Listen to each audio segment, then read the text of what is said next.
Thanks for having me. So today I am going to be talking about how to go from 0 users to many users.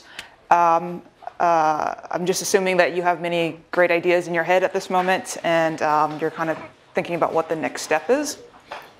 So I wrote this up early this morning, and a lot of this is based off of mistakes I've made in the past. So as Sam mentioned, I went through YC in 2010 and spent 3 years basically going back and forth, pivoting a bunch of times, starting over a bunch of times, and have learned a lot about what not to do if I were to start another startup after HomeJoy, if that should ever happen. And so a lot of it comes from failure and just telling you about what you shouldn't do, and kind of making generalizations of what you should do from that. So just a reminder that this is sort of, all advice you should take as directionally good guidance. Like it's kind of in the right direction, but every business is different. You're different. I'm not you, and so just take everything with that in mind. So since this is a college course, when you start a startup, you should basically have lots of time on your hand to concentrate on the startup. And I'm not saying you should, quit school or you should quit work. What I'm saying is you should have a lot of time, compressed time in a row, really dedicated to immersing yourself in the idea and developing problems or developing the solutions to the problem you're trying to solve. So for example, if you're in school, it's better to have 1 or 2 days straight per week on working on your idea versus, spending 2 hours here and there every single day during the course of the week. It's sort of like, I think this is engineering class, so it's sort of like coding. Like there's a lot of context switching and just being able to really focus, really focus and immerse yourself is very, very important. So like I said, I sort of first, when I wrote this up, was thinking, what are the things that some people do or most people do that is not the correct way to do a startup? And sort of the novice approach, I think, is what you see up here, which is, I have this really great idea. I don't want to tell anyone about it. I'm going to build. I'm going to maybe tell 1 or 2 people, and then I'm going to launch it on, I'm going to launch it on TechCrunch or somewhere like that. Then I'm going to get lots of users. But what really happens is because you did not get a lot of that feedback and stuff like that, maybe you get a lot of people to your site, but no one sticks around because you didn't get that initial user feedback. And then, if lucky enough you have some money in the bank, you might go buy some users, but sort of it just whittles out over time and you just give up. And it's a sort of a vicious cycle. And, I actually did this once, and I did this while I was in YC, and that was, like when I went through YC, I didn't even launch a product. Like I didn't even launch on TechCrunch, which is the thing that you should definitely do. And so you don't want to ever get into that cycle because you'll just end up with nothing good. So the next thing is, you have an idea, and you should really think about what the idea is really solving. Like, what is the actual problem? And so the problem statement you should be able to describe it in 1 sentence. And then you should think, how does that problem relate to me? Am I really passionate about that problem? And then you should think, okay, it's a problem I have. Is it a problem that other people have? And sort of verify that by, just going out and talking to people. One of the biggest mistakes I've made is, we started, my co-founder and I, who is also my brother, he and I started a company called Pathjoy in 2009, 2010.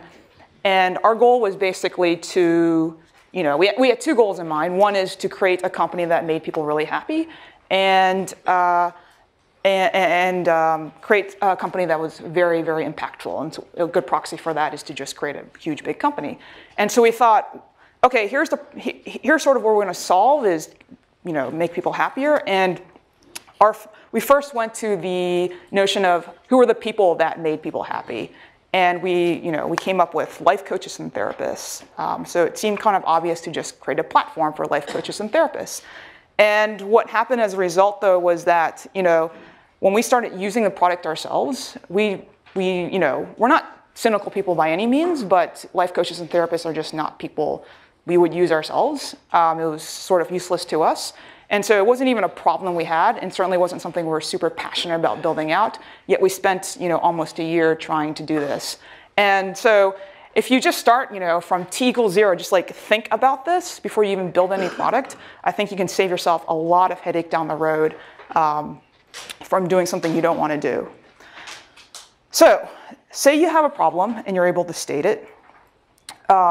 Where do you start? Like, how do you think of solutions? So the first thing you should do is think of what the industry that you are getting yourself into. Whether it's big, whether it's huge, you should really immerse yourself in that industry. And there's a number of ways to do this. One is, to really become a cog in that industry for a little bit. And so it might seem a little counterintuitive to do this because most people say, if you really want to disrupt an industry, you should really not be this, player in it. You should, someone who spent 20 or 30 years in an industry probably does, sit in their ways and is just used to the way things work and really can't think about what the inefficiencies are or the things that you can quote unquote disrupt. But however, as a noob, like coming into the industry, you really should take, 1 or 2 months just really understanding what all the little bits and pieces of the industry are and how it works.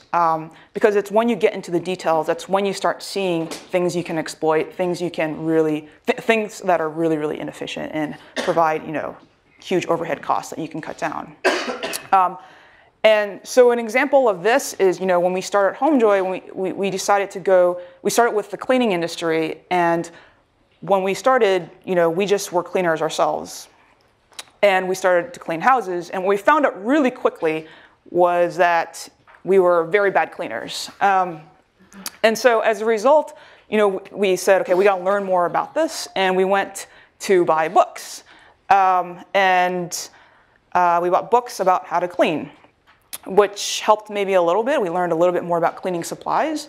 But it's sort of like basketball, You can watch and you can learn, or you can watch and read about basketball, but you're not going to get better at it if you don't actually, train and, throw a basketball around and throw into the hoop.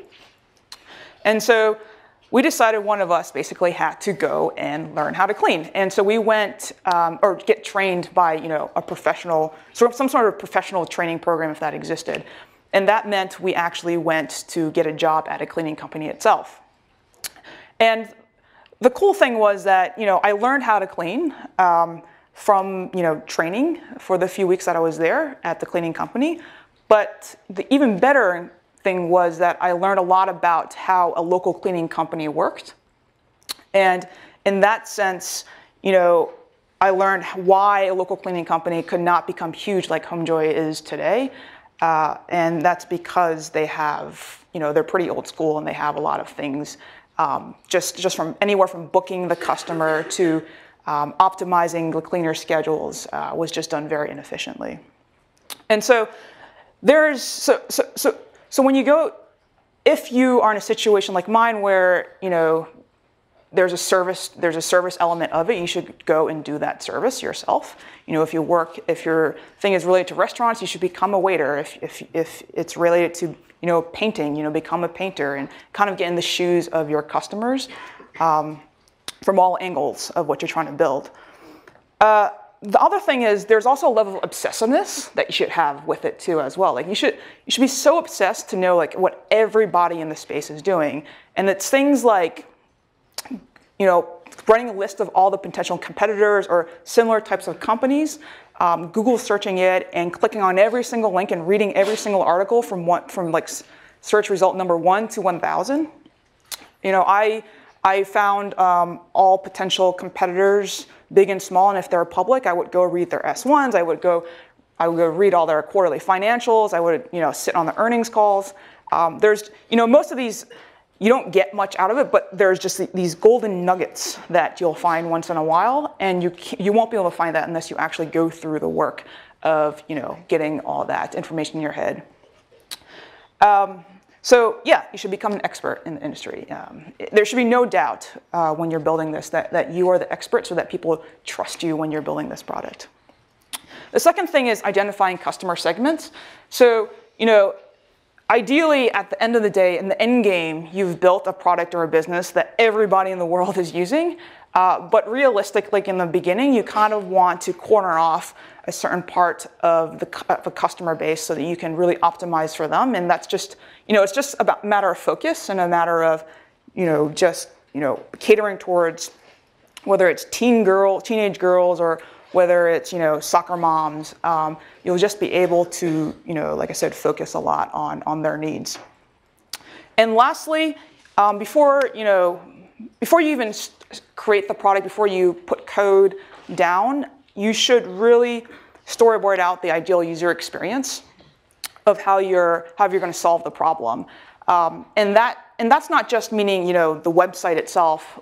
It's meaning, how does the customer find out about you? Whether it's, it could be through an ad or through word of mouth or whatever. So they find out about you, they come to your site, they learn more about you. What's all that text say? What are you communicating to them? To the actual, when they sign up for the product or they purchase the service, what are they actually getting? To after they finish using the product or after they finish using the service, what's, there's sort of like an evaluation period, like they leave you a review or they leave comments or whatnot, and just being able to go through that whole flow and visualize in your head, like just envision what the perfect user experience is. And then put it down on paper, and then put it into code, and then start from there. So you have all these ideas in your head now. You kind of know what the core customer base you want to go after is. And you know like everything about the industry. What do you do next? So you start building your product. And the common phrase that most people use these days is like, you should build a the MVP, minimal viable product. And I underline viable because I think a lot of people skip that part. And they just go out with a feature, and then the whole user experience in the very beginning is flat. So minimal viable product pretty much means, what is the smallest feature set that you should build to solve the problem that you're trying to solve. And I think if you go through the whole storyboard experience, you can kind of figure out that very quickly. But again, you have to be talking to users, right? You have to be potential users. You have to be seeing what exists out there already and what you should be building to solve their immediate needs. And the second thing is, before you put in things in front of a user, you should really have your product, a simple product positioning down. And what I mean by that is that you should be able to go to a person, and you should be able to say, hey, this does X, Y, and Z within a sentence. And so, for example, at HomeJoy, we started off with something actually super complicated. We're an online platform for home services. We started with cleaning, and you can choose, blah, blah, blah, blah, and it just went off for paragraphs and paragraphs. When we went to potential users to come on our platform, they just kind of get bored after the first few sentences. And so what we found out was that we really needed this one-liner. The one-liner is very important, and it kind of describes the functional benefit of what you do. In the future, when you're trying to build a brand or whatnot, you should be able to describe, what are the emotional benefits and stuff like that. But you're starting with no users, you really need to tell them what they're going to get out of it. So we simply, after we changed our positioning to get your place clean for $20 an hour, then everyone got it. And we were able to get, users in the door that way. So you have a MVP going out there. Now, how do you get your first few users to start trying it? So your first few users should be, the obvious people, the people that you're connected with. You should use it, obviously. You and your co-founder should be using it. Your mom and dad should be using it. Your friends and coworkers should be using it.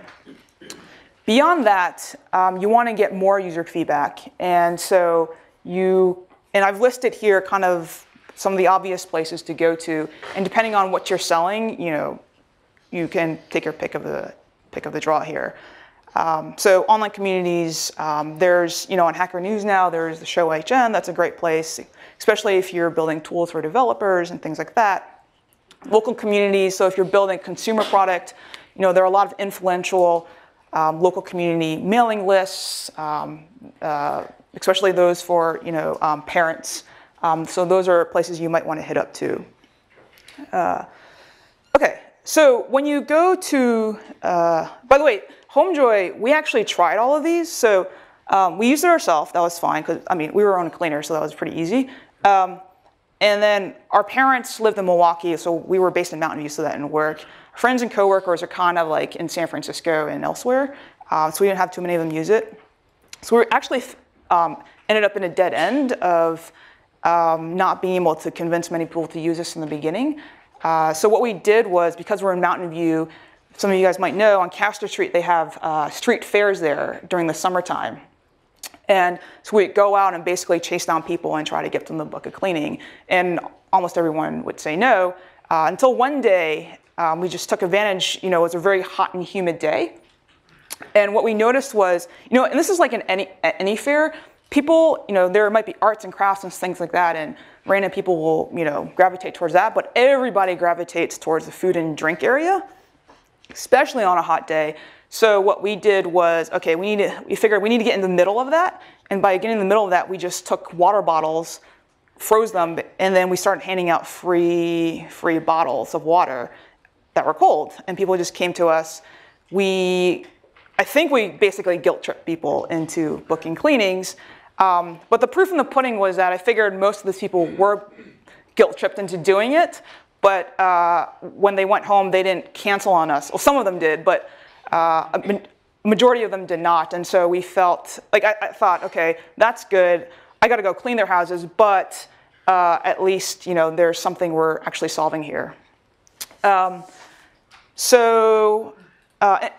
you know, I think showing up to fairs, or I know another startup in the last batch, I forgot their name right now, but they showed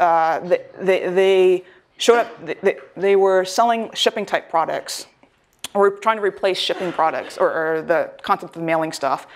And so they would show up to the US Postal Office and just like find people who were trying to ship products and just take them out of line and try to get them to use your product and have them ship it for you. So you just have to go to places where people are going to really show up, and you know, your conversion rate is going to be really, really low, but to go from 0 to 1 to 3 to 4, these are kind of things you might have to do. Okay, so you got some users using you. Now, what do you do with all these users? Customer feedback. So one, the first thing you should do is make sure there's a way for people to contact you. So support@homejoy.com. Ideally, there's a phone number. If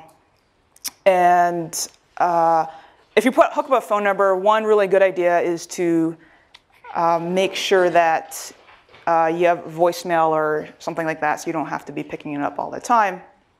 But in any case, a way for people to get inbound feedback is good.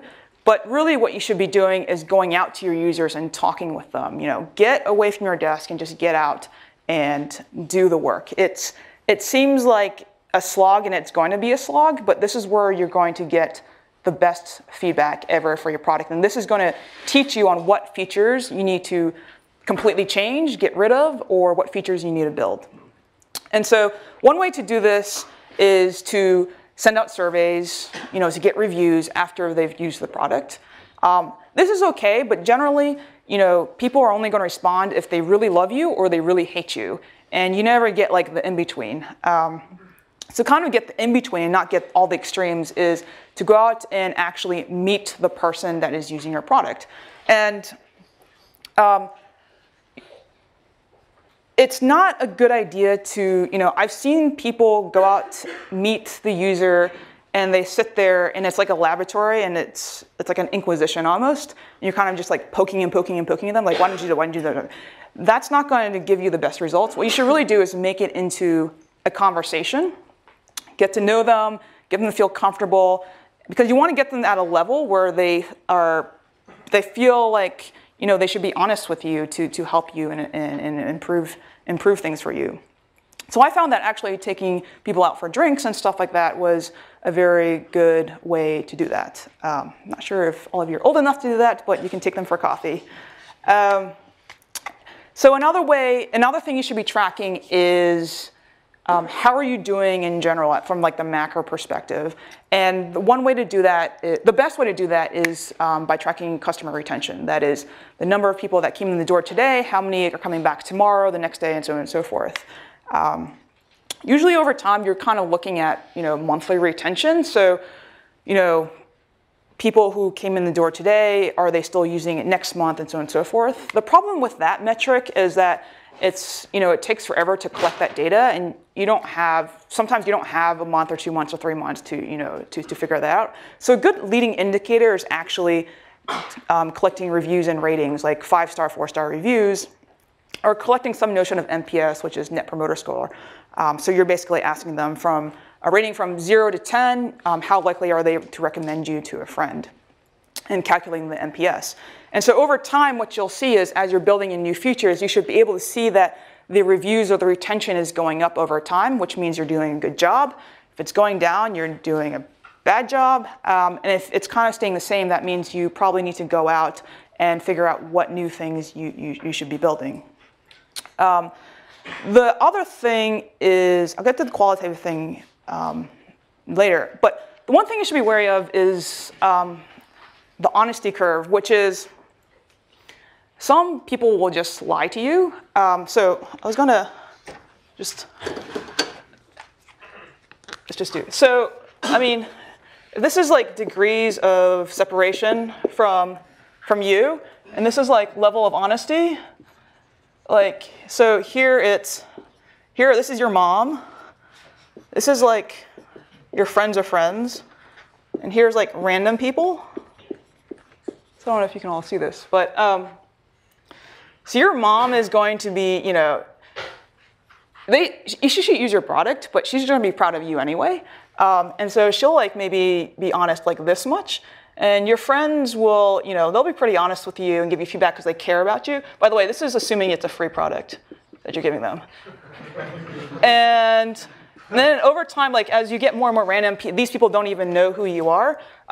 It doesn't go like this really, but it kind of goes like this, where people don't care about giving you feedback. They just like, okay, here's a survey, type. And so you should take this into consideration when getting user feedback. Now, let's say you pay. It's a paid product, right? Well, let's just do this in green. So in the paid, your mom is going to be like down here. Like she's just going to lie to you and say, she's just going to feel sorry and say, this is a great product, of course. But then it goes like this, right? Which is to say that, your friends are kind of going to give you the right, they want to support you and give you the right feedback, but it's actually these random people out here that, if they really don't think what they paid for was worth it, they're going to really tell you, because it's money out the door. And so this is another way of saying you're going to get the best feedback. Like this is obviously, down here, you're going to get more feedback if you just make someone pay for it. So that's not to say, you should, the first time out, make people pay for it. But it's to say that you should if you're going to build a product that you're going to eventually need to, they're going to pay for it for the software or for the hardware or whatever, you should do that, get to the point where you can do that very, very fast. Because then that's when you get the real meaty stuff to help you in the future of how you can get more paying users in the door. All right, so you're getting a lot of feedback. And what do you do before you officially launch the product? So what you want to do is you always want to be building fast, right? And you want to be optimizing for this stage of growth. That is, you might have 10 users at this point. There's no point in trying to build features for the point when you have 1 million users, right? You want to optimize for the next stage of growth, which is going to be 10 to 100 users. Like, what are the features you really need for that? And just go with that. And basically on the slide is just many ways of stating that notion. Manual before automation. One of the things that I found when building a marketplace is that process is very, very important over time as you scale. But you need not try to automate everything and create software to just have robots just run everything. What you really should do to understand what you should build is to manually do it yourself.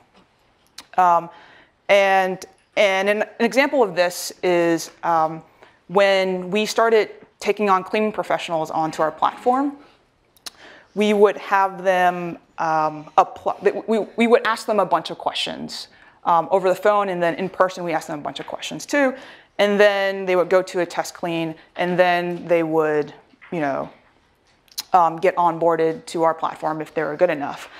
And so this took doing all this question askings for that many candidates. We had about a 3 to 5% acceptance rate. And so you can imagine all the people we were talking to in the beginning of the funnel that never even made it onto the platform. But what happened over time was that we learned certain questions that we were asking were indicators of whether they're going to be a good or bad performer on the platform. We, through just like data collection and just looking at everything, we could just ask on an online form.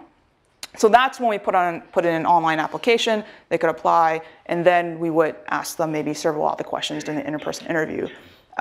So if you try to automate things too fast, then you run into this potential problem of not being able to move quickly on trying to iterate with things like questions on an application and stuff like that. And the third point here is temporary brokenness is much better than permanent paralysis. By that, what I mean is, perfection is irrelevant during this stage. You should, when you get to the next stage of growth, like what you're trying to maybe perfect in this one stage is probably going to not matter anyway. And so do not worry about all the edge cases when you're building something. Just worry about the generic case of who your core user is going to be. And then as you get bigger and bigger and bigger, the volume of those edge cases will increase over time, and you'll want to build for that. And lastly, beware of the Frankenstein approach, which is, great, you talk to all these users, they give you all these ideas. The first thing you're going to want to do is go build every single one of them and then go show them the next day and make them happier. You should definitely listen to user feedback, but when someone tells you to build a feature, you shouldn't go build it right away. What you should really do is, get to the bottom of why they're asking you to build a feature. It's usually what they're suggesting is not the best idea, but what they're really suggesting is, I have this other problem that you've either created for me while using the product, or I really need this problem solved before I'm ever going to pay to use this product. And so figure that out first, instead of piling on a bunch of features, which then hides the problem altogether. So you have you have a product that you're ready to ship, and so some people at this point will continue building their product and not ship it at all. And I think the whole idea of being stealth and perfecting the product to no ends is the idea that imitation is cheaper than innovation in terms of time and money and capital. And so I think everyone should just always assume in general, like, there's going to be, if you have a really good idea, no matter when you launch, someone's going to fast follow you, and someone's going to execute as hard as they possibly can to catch up with you. And so there's no point in holding out in all that user feedback that you can get by getting a lot of users, because you feel like, you feel paranoid that someone's going to do this to you. And I hate to keep harping on it, but this is things I see today with founders. This is something I went through as well. And I think unless you're building something that requires tens of millions of dollars just to start up, there's really no point in waiting around to launch your product. So say you have something that you feel ready to get lots of users on. So what do you do at this point? So I'm looking at my time. So 20 minutes? Okay. So I will go over various types of growths in the next slides. But the one thing to note here, early on, when you are trying to get, when it's just you and your co-founder and maybe like a couple other people building, you're not going to be, create a team just for growth. It's going to be one person and one person only. And so you need to really focus, and you're going to be tempted to try like 5 different strategies at one time, but really what you should do is take one channel and really execute on it for an entire week and just focus on that. And then if that works, continue executing on it until it caps out. If it doesn't work, then just move on. By doing this, you will feel more certain that that channel that you were working on, that initial hypothesis, is wrong. You'll be, then if you tried only working a third of your time on it over the course of, 3 or 4 weeks. So learn one channel at a time. Second is always when you find channels that work, you find strategies that work, always be iterating on it. You can potentially give it to someone, like create a playbook and give it to somebody else to iterate on it. But these channels always change, anything from Facebook ads to, even Google ads to, the distribution channels, the environments that you don't control change all the time. And so you should be always iterating and optimizing for that. And lastly, in the beginning, you're probably not, when you see a channel that fails, you just get rid of it and go on and move on. There's many other things to try. But over time, go back to those channels and look at it again. So, and what I mean by that is, an example is, in the beginning at HomeJoy, we had no money. So when we tried to buy users from MaryMade, or not from MaryMade, that's just an example of a competitor. But we tried to buy Google ads to get users in the door quickly. And what we found was that MaryMade's, Molly-Made's, all these other national companies, they had more money than us. They were making a lot more money on the job than us. And so they were able to pay for users at a much higher CAC, they were able to acquire them at a much higher cost than us. And so we couldn't afford that. And we had to go to another channel, which turned out to be something else. But today, we make more money on the job. We're much better at certain things. And so we should probably revisit the idea of buying Google ads and going to the SEM channel. And so that's what I mean by that. And the key to all this is creativity. Performance marketing, or marketing or growth in general, can be very technical, but it's actually technical and you have to be creative, because if it was really easy and bland, like everyone would be growing right now. And so you always have to find like that little thing that no one else is doing and do that to the extreme. So there are 3 types of growth. 3 types of growth: sticky, viral, and paid growth. And hopefully I'll get enough time to talk about all of this. So really briefly, sticky growth is trying to get your existing users to come back and pay you more or use you more. Second is viral growth. So that's when people talk about you. So you use a product, you really like it, then you tell 10 other friends, they like it. That's viral growth. And the third is paid growth. So if you happen to have money in the bank, you're going to be able to perhaps use part of that money to buy growth. And the central theme I'm going to go through is sustainability. There's a lot of, by sustainable growth, I mean, you're basically not a leaky bucket. Money you put in or time you put in has a good return on investment on it. So sticky growth is, like I said, getting your existing users to keep buying stuff. So the only thing that really matters here is that you deliver a good experience, right? If you deliver a good experience, people are going to keep wanting to use you. If you deliver an addictive experience, people are going to keep wanting to use you. And the way to measure this and to really look at this and how you're doing over time of whether you are providing good sticky growth is to look at the CLVs and retention cohort analysis. Now, does anyone not know what cohort analysis is, or should I go over it? Okay, so I'll go over it. Okay, so CLV is, some people call it LTV, is called customer lifetime, which is basically the amount of the net revenue that a customer brings in the door for you over a certain amount of period. So a 12-month CLV is how much net revenue does a customer give you over 12 months. And sometimes people look at 3 months and 6 months and so on and so forth. So when I say cohort, basically what you're looking at is, this is time. So let's just call this, yeah, time. So, and this is percent of users coming back to you. So at time 0, right, at period 0, we're at 100. I'm using 100%. So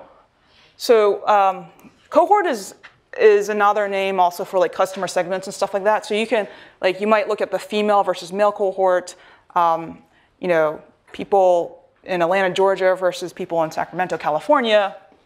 But the most common one is by month.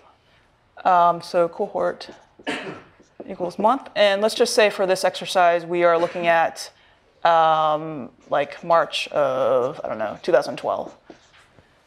So March 2012, 100% of people, you'll have like, maybe n equals 100 people.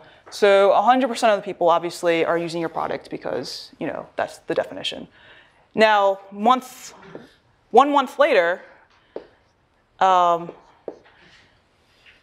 you might have, you know, the scale is not right, but 50% might come back, and so you come here.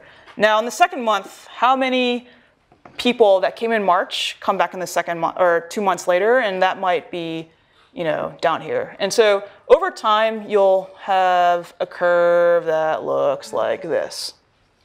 There's always some initial drop-off. You know, the reasons why people don't stay after the first use is, you know, it wasn't worth it, had a bad experience, stuff like that.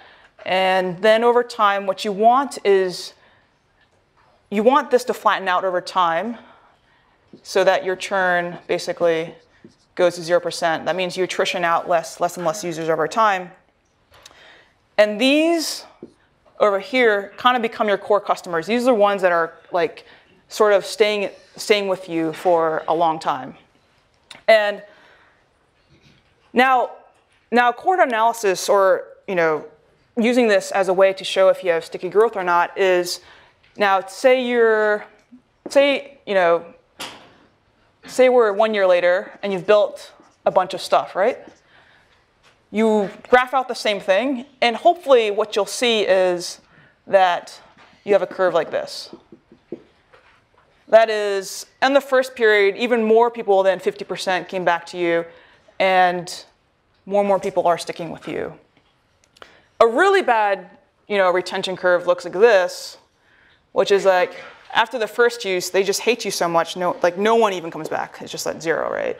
And I don't know what kind of business that is. I mean, it's obviously a shitty business, but I can't explain a good business that has a retention curve like that. So anyway, so over time, as you are thinking of strategies to increase this curve, like keep making it go up and up and up, you want to basically look at this analysis over time to see if that strategy is working for you. Okay, does that make sense? Okay, cool.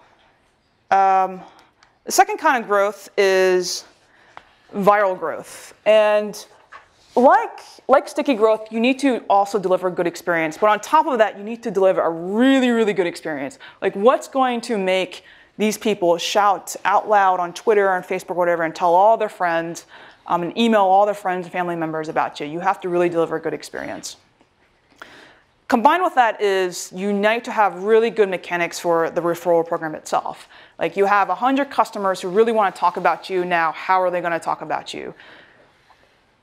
So in that sense, the viral growth strategy is all really about, one, building good experience. But if you have that, it's how do you build a good referral program? And so I've listed the 3 main parts of that. One is the customer touch points, which is where are people learning that they can refer other people. So that might be just, after they book or after they sign up, there is a, usually you see these like right after you sign up, for whatever reason, most people just immediately tell you to invite all their friends, even though you've never used the product before. And so, but that's a customer touch point. It's just right after you sign up. A better one is after they use the product after a while and you see that they're highly engaged, then to show them that link and get them to send it out to everyone. Another one is if you're doing more of a platform type play, like for HomeJoy, we actually go inside the homes. So another customer touch point is when the cleaning professional is inside the home, they can have a leave behind, and we can show them something there too as well. So you want to basically put the customer touch points and put the actual link or whatever it is, how they're going to refer all their friends, at a point in time when they're highly engaged and they're loving you. Second is program mechanics, and so that's sort of like, the most common thing I've seen is $10 for $10. That is, you get $10 if you invite your friend and they use it, and they get $10. And so you should try different types of mechanics in that sense and try to optimize for whatever works for you. It could be 25 for 25. It could be 10 for 0. It could be many of these things. And lastly, it's when your friend clicks on the link, on your referral link, when they come back to the site, it's very important to really optimize that conversion flow of how they're going to sign up. And so sometimes you need to just sell them in a different manner, or upsell that their friend has suggested they use this, and so on and so forth. So all these combined, you need to really play around with these on different dimensions and come up with a good referral program.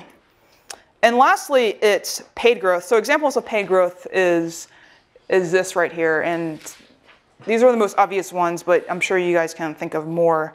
And paid growth is basically, you happen to have money, you can spend, you might have credit cards, whatever, but you can spend something to get users.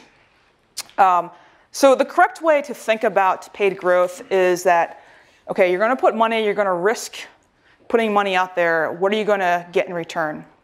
The simple way to think about it is your CLV, your customer lifetime, the amount of money, the net revenue, the amount of money that people, that your customer returns back to you, is it more than your CAC? And your CAC is it's an abbreviation for customer acquisition cost. So an example is, you pay, actually the slide here has an example here. So say you run a bunch of ads, these are 4 ads, over 12 months, the customer is worth $300 to you. Each one of these ads, when you click on it, the CPC costs different types of money. And then when they click on it, when they click on the ad, then they have to come to your site and sign up or buy something. And the conversion rates are different for all these ads. And then, the CAC is calculated simply by the CPC divided by the conversion. And so you see that there's different acquisition costs for different types of ads. And to determine whether, that is a good ad or a bad ad, all you have to do is, CLV minus CAC, is it more than 0? If it's at 0, then that's fine, but hopefully it's actually more than 0, and so you actually are earning a profit on it. So you see that despite the CLVs remaining the same and the conversions being higher and lower, there's sometimes, some ads that might seem good actually don't seem so good at the end of the day. Now, the advanced way of looking at it is this. You can look at this for your whole entire customer base, for all, aggregating all your customers together.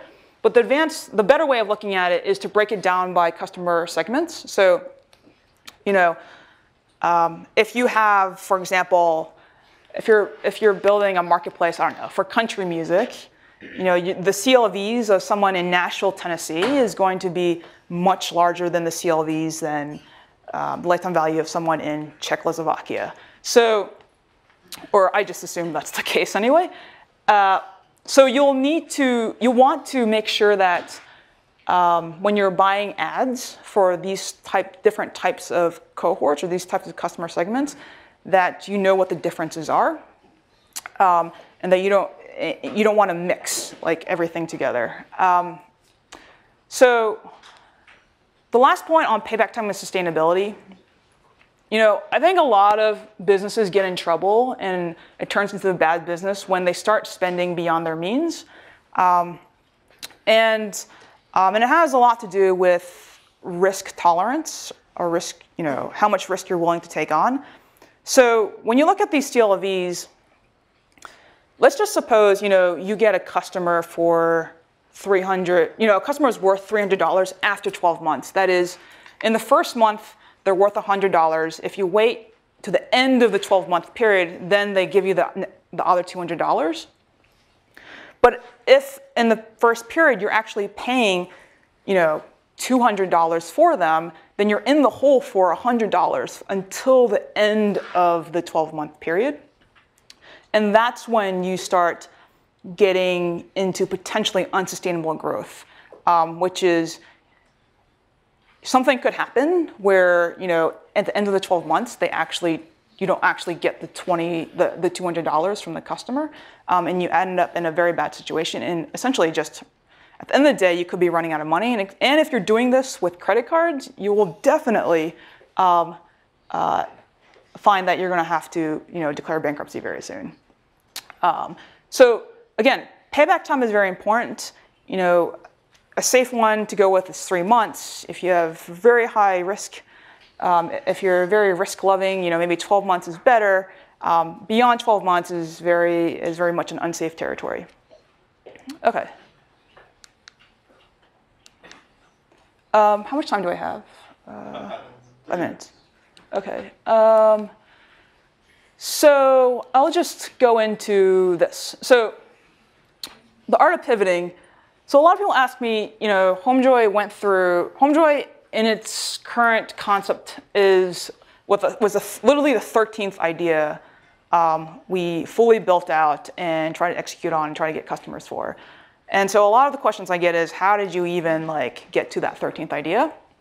And how did you decide when to move on? And so the best guidance I can give on that is to kind of look at these 3 criteria, which is once you realize you can't grow, or once you realize, despite, building out all these great features and talking to all these users, none of them stick, or none of them, you don't have any good high retaining users, or the economics of the business just doesn't make sense, then once you make that realization, you just need to move on. And I think the trickiest one is probably the growth one, because there's so many stories out there where the founder stuck with the idea, and then after 3 years, all of a sudden it started growing. So the trick here is basically what you really should do is you should have a growth plan when you start out, which is, you should ideally just have what is an optimistic but realistic way to grow this business. And so it might look something like this. And this is T, and this is number of users. So, in week 1, you just want 1 user. In week 2, you want maybe 2 users, and so on and so forth. And you can keep doubling, up and up. So in week 1, you should basically do as much as possible, build what you have to build to get that 1 user. And then week 2, so on and so forth, you build whatever you need to get 2 users, 4 users, 8 users.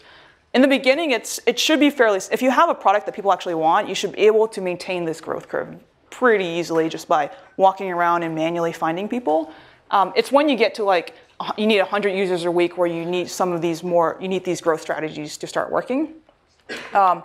And so what I tell people is usually, if you're fully executing on your product and you're really working really, really hard, then if you go 3 or 4 weeks in a row of no growth, backwards growth, then it's time to maybe consider a pivot in the sense that not starting over, completely come with a new idea, but you're probably fundamentally doing something wrong, because in that early stage of a startup, you should always be growing. And so and this is optimistically what it looks like, and this is kind of the growth curve I set forth and put out when I started HomeJoy. But really what it looks like is like this. And so you want to make sure that when you're in a lull, over here, that you don't just stop, right? And that's why you should wait 2 to 3 weeks As long as you keep working hard, you'll eventually get back here and you'll see a trend like this over time. Cool. So that's pivoting. And that's it. I can take questions at this point. Let's do one question. Yeah. One question? So one question online was if your users have a product that they're already somewhat comfortable with, how do you get them to switch to yours? Right. So there's always a switchover cost. I'll tell you the example of HomeJoy. So HomeJoy, we actually were creating a new market in the sense that a lot of our initial users never had cleanings before, so it was pretty simple to get them on board. And a lot of people who have cleaners already really trust their cleaner, and they will, to get them to come and use something else is actually probably the most difficult task in the world. And so when you're building things and trying to get people to switch over to you, what you really need to do is find the moments where your product or what you're offering is much better or very much differentiated from the existing solution they have. So an example is someone who had a regular cleaner and maybe they had a party one day and they needed a cleaning almost the next day. And because HomeJoy in most of the areas has next day availability, they would just come to HomeJoy and use it because they knew they couldn't get their regular cleaner.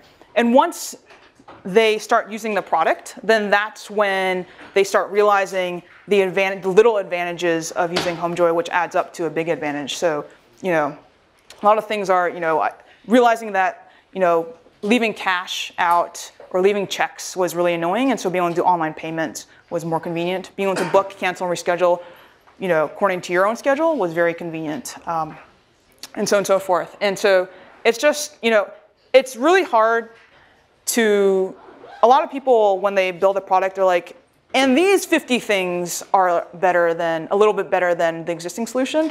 It's really hard, even if the benefits outweigh the switchover cost, it's really hard to actually tell that to a user and try to get them to aggregate all those benefits over many little things. It's better to just have one or two things that clearly differentiate yourself from a product. So. Thank you very much. Yeah, cool.